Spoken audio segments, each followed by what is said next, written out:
Il était une fois, en 1920, Coco devenue mademoiselle. L'Europe construit une paix fragile. Les femmes plébiscitent la mode de celle qui leur a donné le droit au confort. Coco, qui vient de perdre l'homme de sa vie, étouffe son chagrin à Venise avec Missia et José Maria Sert. Il était une fois Missia, la Mislave, fidèle et redoutable, muse fantasque, enjôleuse géniale, respiratrice de Proust, pianiste émérite, modèle de Toulouse-Lautrec, Renoir, Bonnard et Vuillard. Missia lui fait aimer l'Italie et les ballets russes, lui présente ses amis. Elle s'appelle Cocteau, Stravinsky, Diaghilev, Ravel et Picasso. Il était une fois une couturière adulée par les artistes. Elle crée les costumes des spectacles de Dulin et de Cocteau, finance la création du Sacre du Printemps, héberge Stravinsky et sa famille, aide Cocteau dans ses désintoxications et règle discrètement l'enterrement de Diaghilev à Venise. Il était une fois le faste slave et le grand-duc Dimitri, échappé du grand massacre bolchevique, amant au regard mélancolique. Elle a 8 ans de plus que lui. Il fait souffler sur ses collections un vent des steppes de Russie, lui inspirant broderies, pelisses et bijoux byzantins. Grâce à lui, Mademoiselle rencontre Ernest Beau, le parfumeur de la cour des tsars, et crée en 1921 le parfum des parfums, numéro 5.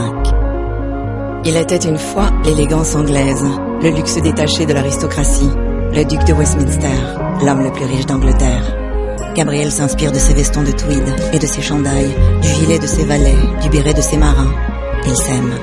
Westminster l'invite dans ses châteaux et sur ses yachts, envoie un train privé la chercher, la couvre de fleurs et de bijoux. Ils se lassent l'un de l'autre. Elle ne sera jamais duchesse. Il était une fois l'avènement du noir.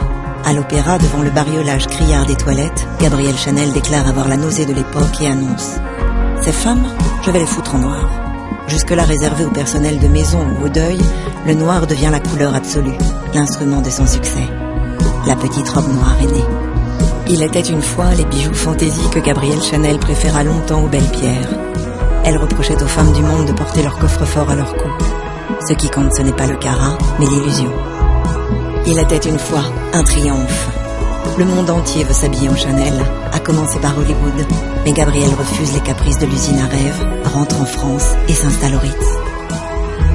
Il était une fois en 1936, une chef d'entreprise face à 4000 ouvrières en grève dans le printemps du Front populaire. Elles osent lui tenir tête. Mademoiselle qui ne cédait jamais, cède. Il était une fois l'annonce de la Deuxième Guerre mondiale. À 55 ans, au sommet de sa gloire, Gabrielle Chanel baisse le rideau de la rue Cambon, convaincue que ce n'est plus un temps à robe, puis s'exile en Suisse.